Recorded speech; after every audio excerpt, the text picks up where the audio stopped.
Are you ready to become awesomer? Hello everyone, my name is Umar Hamid. I'm your host on the No Limit Selling Podcast, where industry leaders share their tips, strategy, and advice on how you can become better, stronger, faster. Just before we get started, I've got a question for you. Do you have a negative voice inside your head? We all do, right? I'm going to help you remove that voice in under 30 days guaranteed. Not only remove it, but transform it. So instead of the voice that sabotages you, there's one that propels you to much higher levels of performance and success. There's a link in the show notes. Click on it to find out more. All right, let's get started. Hello, everyone. Today, I have the pleasure of having Lee Baucom here with me today. He's the Chief Thriveologist at Aspire Coaching. Lee, welcome to the program. Yeah, thanks for having me, Umar. Great to be here. Hey, I love your website. If you're talking about being minimal and simplistic and getting the point across, whoever did that did a genius job. Yeah, we try to make sure we're on message of simple is best. Isn't that always the case? But sometimes we have this need, but you don't understand, Lee. It needs to be fancy. We need to do this, and we end up muddling the message. Why do you think that human need is to look more pretty than we are sometimes, and we kind of muddle things? I'm not sure it's necessarily about looking pretty as much as we always are looking for a more complicated thing.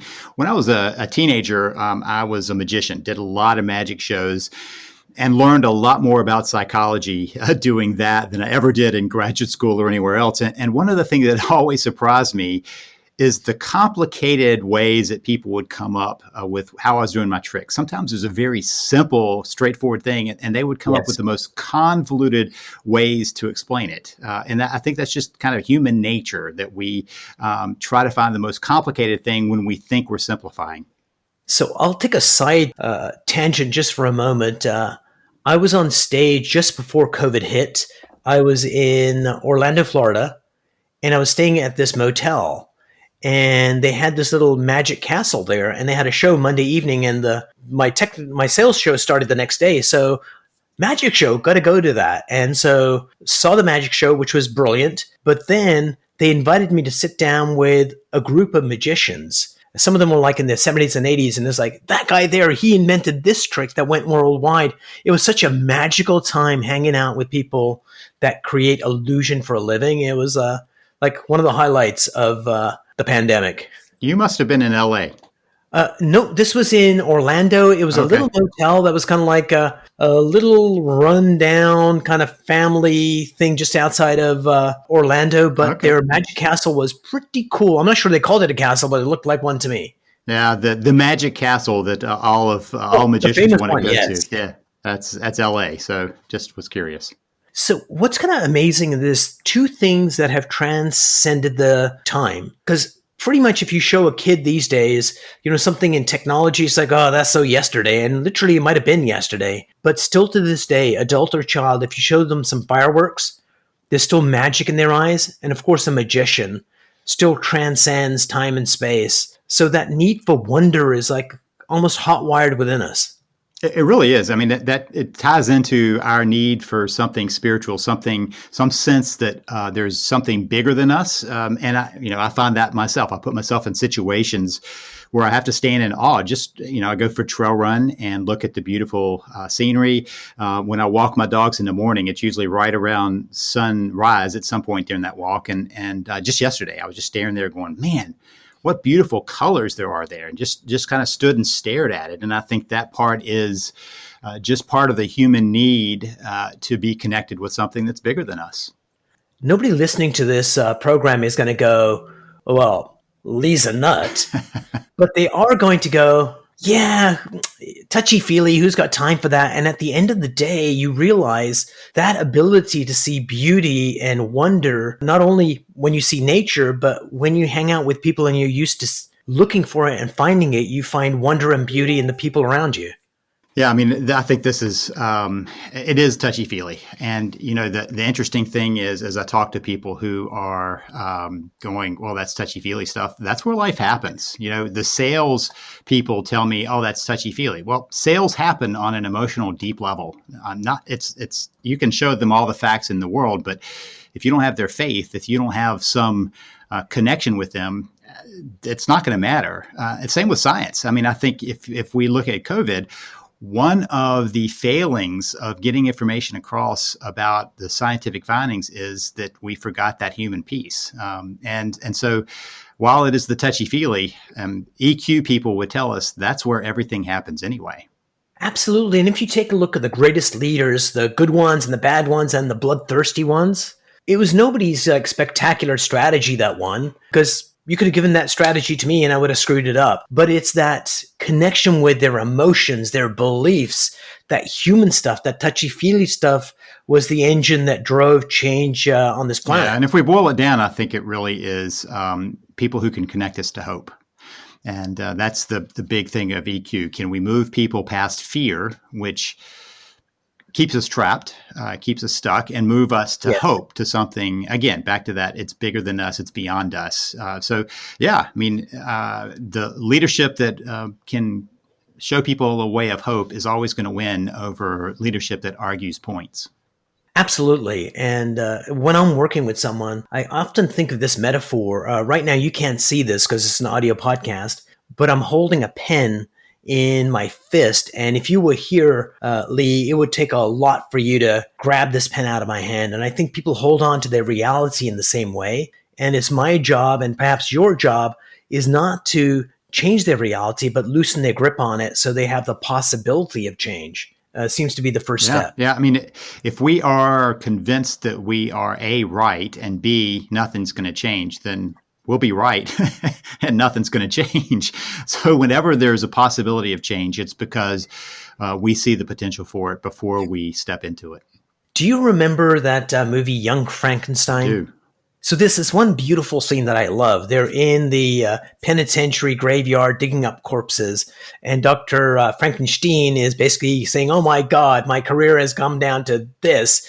And his trusty assistant, Igor, says, "Well, it could be worse." And he says, "How could it be worse?" And he said, "It could be raining," and the sky opens up. And I think, A, that's wonderful, and B, the opposite of that is if things are going well, they can always get better. Yeah.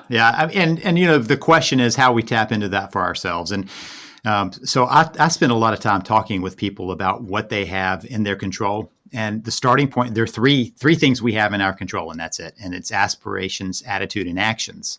And the first one, the aspiration, that's what we dream about. You know, where do we want to go with this? And to me, that's always the beginning point of building hope. Do I have a place that I want to move to? If someone comes to me and they don't know where they're going, that's the first place we're going to spend some time. What are they dreaming of? What is their hope? What place do they want to move into? And until they find that, it doesn't matter what else we do. We're never ever going to get to the action part of what you can control until we get past the aspiration part. And number two? So number two of that, what we have to control? Yeah, so it was aspiration and then it was attitude. So one of the places that people confuse attitude is they think I'm talking about being, having a positive attitude, like being in a positive mood. It's really not that. It really is more about, Carol Dweck talks about having a growth mindset, which carries us through because we say, I can get better. I can figure this out. And so attitude, which is a choice of ours, is to go, okay, wherever I am right now, I can figure out how to move to something else. I can keep moving forward. Now, I said it's in our control. So we can also choose to say, yeah, I can't figure it out. I give up. Now, that's a choice. Absolutely. So we can choose where we want to go. We can choose the stance that we're going to figure it out as we go. And the last thing is our actions, what we say, what we don't say, what we do, what we don't do. That's it. That's only three things we can control. The big help of that is then you can begin to go, wait, I'm dealing with something that's not in my control, like how somebody else is feeling, what somebody else is doing, what they dream about. That's not in my control, not my responsibility. I'd like to add to your list, if I may. Sure. So in what we control, the very first thing we can control is our breath. And I think if we can do that, it gives us that moment to take the right actions that we need to take or get the right attitude. So that's a very literal thing. In that moment when somebody is making me so angry, if I could take a breath, or we've got a challenge, instead of getting hyperventilated, if I can take a breath, it gives you that little break state that allows you the possibility to remember what you're supposed to do. So what you'll notice is that's an action. Absolutely. So it is still within those three things that we can choose to take that small moment. Viktor Frankl talked about that last moment between an action and our response to it that we get to choose, and that's really, I mean, all of our actions. And this is the one that many times I have a discussion with clients about when they, they'll do something and then they'll tell me they couldn't help it. I couldn't help that. And Yes. so I had a couple with me in my office one day, and he was berating his wife and really was just not being nice. And so I called him on it. And he said, well, I can't help it. I mean, you just heard what she said. And I said, oh, you absolutely can help it. You can absolutely control that. He said, no, I can't. She makes me say that. And I said, okay, let's say that this continues on. You two can't get yourselves straight in your relationship. You can't get control of yourself, and you end up in court. You're in divorce court now. You're in front of the judge. Would you say these same things in front of the judge? And he said, no way. And I said, well, wouldn't you? And he said, well, I'd get in trouble. And my response is, if you can control it in front of a judge, you just admitted that you have control. We just don't like to admit that. Absolutely. It's a brilliant example. Thank you for sharing that. But here's a question for you. I noticed your voice and your tonality. Did this guy have that same kind of disbelief or wonder? No, I could never say that in front of the judge. Did he kind of fall into that? Oh, he was convinced that, of course, I mean, that would be ludicrous for him to do that in front of the judge, and proving my point. I mean, it's the same thing. I've talked with people the same thing. If a police officer is in front of you, would you be saying what you're saying? And of course not. Why? Because I'd be in trouble. That's control. Absolutely. What really amazes me is our ability. What you just did was for that conversation, you channeled this guy. Like, you had so much empathy with him that as you're retelling the thing, you're actually stepping into his space. Because I could hear that, like, I could never do that for a judge. It wasn't like data you were sharing. It was like you were stepping into kind of his mindset just for a moment. And kind of your thoughts on that, our ability when we care enough and connect enough that we have the ability to do that. We humans are interesting creatures. We take so long to develop because we have to take in all of the information. The further you go down the kind of the animal kingdom, the less they need care as they grow up, because they're kind of born with their instincts. And so to act in ways that will keep them alive, it's inborn. It's part of their DNA. We humans have far less of that inborn. We have to learn it. And so in order to learn it, we have to see it and mimic it, which is part of what scares all of us as parents. We're the place that kids are watching that mirror. But the reality is we have more mirror neurons in our brain. And that's part of the heart of empathy. When I'm working with people who are feeling disconnected from somewhere, their mirror neurons, they've cut them off. They don't want to be in empathy, but we are naturally built for that. We're naturally built for empathy, for understanding, for being able to feel what somebody else is feeling. When you see somebody else and they are injured, you have a visceral response that almost mimics their injury. Someone hits their hand, you yank your hand back. And so we are already connected to other people around us. We sometimes choose not to be, or choose not to attend to that. So let's explore that in a minute, but I wanted to explore another topic just for a moment. My worldview is kids grow up and they reach these stages of wonder because they're growing so quickly, and they have compassion. They connect with people. They can read people, and they know if I want X, I need to go to mom rather than dad. And they also get some strategy in there. But as they get older, they unlearn a lot of those things and go more into conformity and shut themselves off from those magical gifts that make us amazing humans.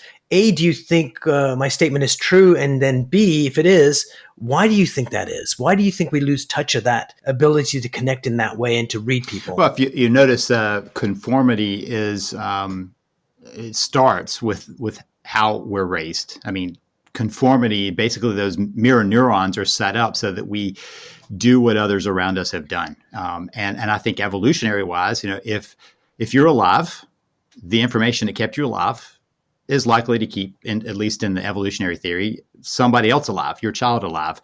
And so they naturally mirror that. So we're mirroring conformity right off the bat. So I think there's a piece that's there. But the question is how much we bless that as parents versus blessing creativity, blessing curiosity. And one of the things I count as myself very fortunate is that my parents allowed me to explore all kinds of different subjects. They let me follow my passions. And part of that was, I think that they were aware of that in their own life, of their place of passion points. And so I had lots of hobbies when I was growing up, lots of interest points. And to this day, I would tell you that my superpower and also my Achilles heel is curiosity. When I was teaching a class, go ahead. Oh, it's a blessing. Curiosity. Well, it's also an Achilles heel. Everything that is your superpower is also your your Achilles heel. So I've got to be careful that I can, end up chasing lots of different things without being effective in a certain area.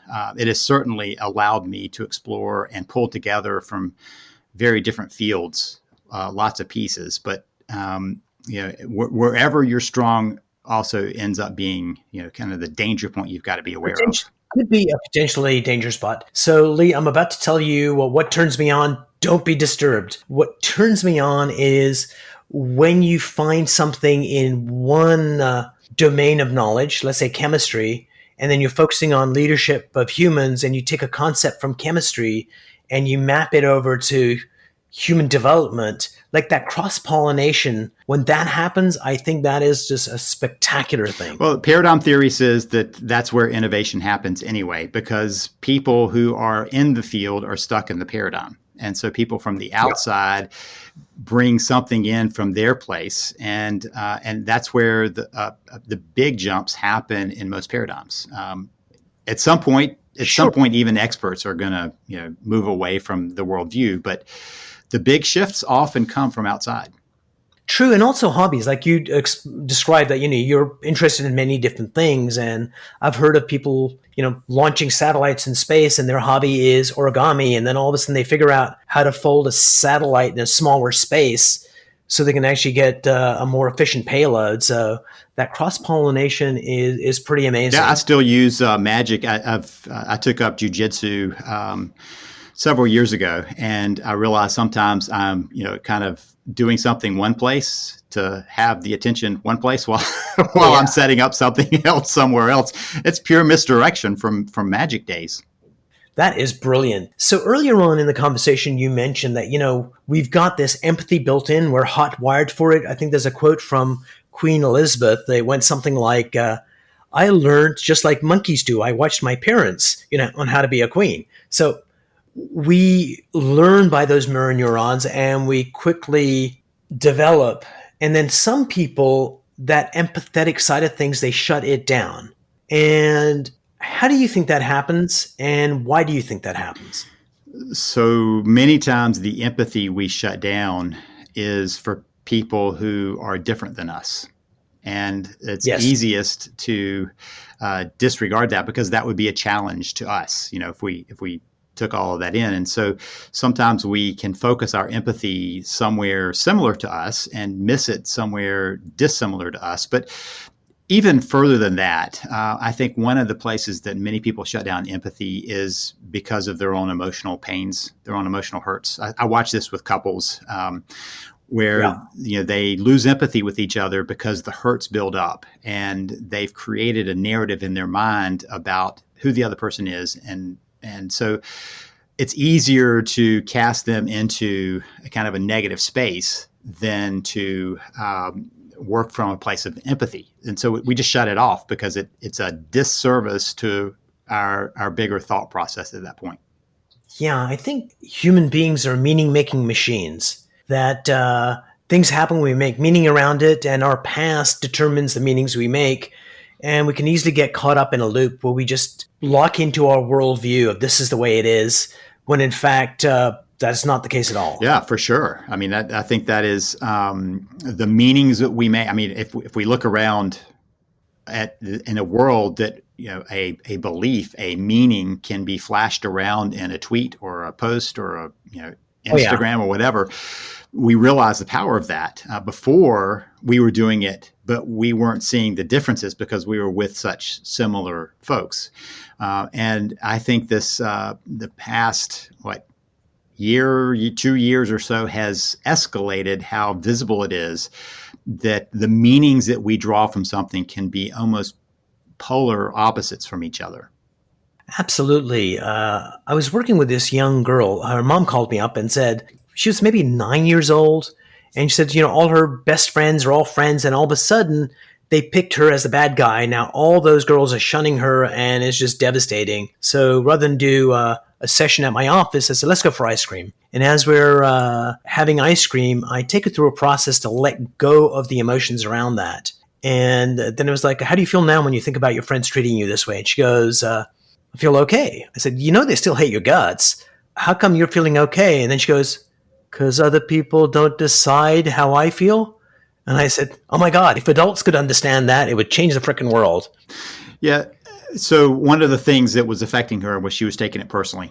And Absolutely. that is, I find that to be an interesting topic to work with people, to work from not taking things personally, to take nothing personally, that whatever is going on can be feedback, can be, it can have some important information for us, but to take it personally, meaning we take it to mean something bad about us, that gives the other person power that they don't deserve, and B, reduces our own volition, our own capacity of acting in certain ways. And so, I'm constantly working with people saying, don't take it personally. I had a client that said Q-tip one day, and I said, what? He said, quit taking it personally. And he had a Q-tip that he carried with him as a reminder of that. Quit taking it personally. I'm like, that's brilliant. We need reminders. Yeah. But the thing is, Lee, if I was in a session with you and you said that, it's like, Lee, you're a nut. What do you mean don't take it personally? Because at that point, that person, it's hitting the core of who they are. And a lot of people go into that fight or flight mode, like deep state. And then what you're saying is very intellectual and all true. So how do you cross that bridge when somebody's in that place of being wounded and they can't hear your advice yet, or it just sounds like you're just being glib when you're not? So how do you guide your clients to cross that bridge and they finally realize, oh my God, Dr. Lee was right? Yeah. So I don't start there in the midst of pain. Yes. You and I talking about this on a podcast where everything is calm and we're not struggling. It's easy to have an intellectual discussion about that. When somebody is in pain, they need to be heard, first of all. Second, they also can begin to wonder why it's bothering them. Why did that affect them? What's hooking them about that? And then they can begin to back away from it just a little bit. I mean, the fact is that everybody has moments in the day when it feels personal. And so quit taking it personally is not instantly over with, never happening again. It's a reminder at every turn. There we go again. I've got a buddy who has a book that got a 1-star review on Amazon. And he comes and he says, I don't know what to do about it. And I said, leave it alone. Just don't worry about it. And he said, but what they said about the book. And I'm like, you're taking it personally. I just want to notice for you, though, that you've got 25 4- and 5-star reviews and one 1-star review. And yet you haven't told me anything about those 25 top reviews. You're stuck on the one.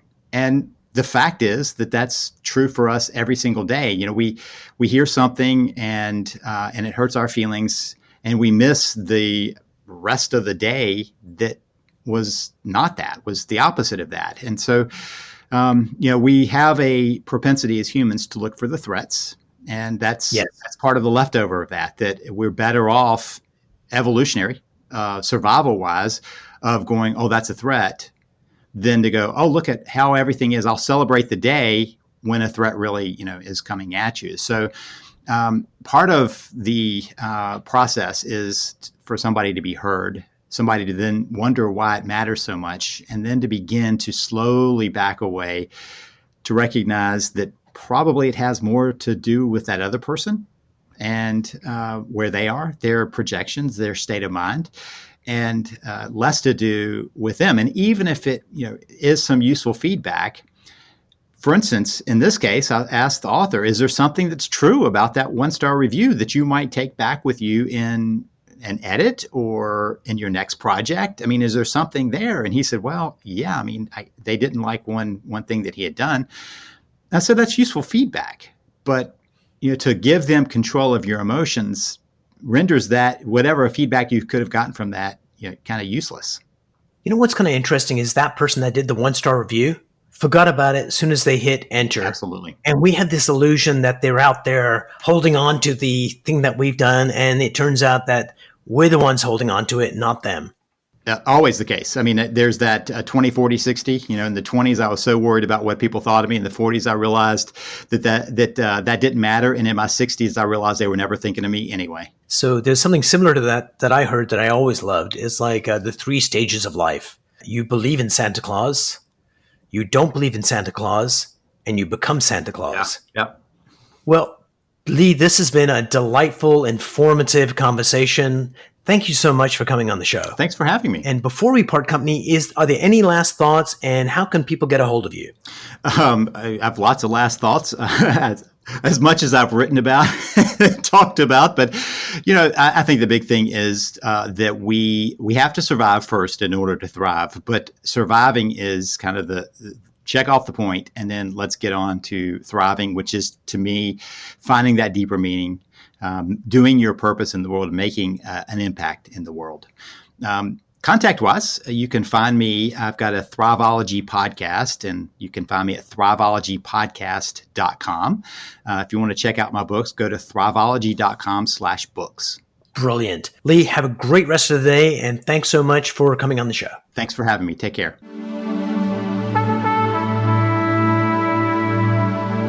If you enjoyed this episode, please go to iTunes and leave a 5-star rating. And if you're looking for more tools, go to my website at nolimitselling.com. I've got a free mind training course there that's going to teach you some insights from the world of neuro-linguistic programming, and that is the fastest way to get better results.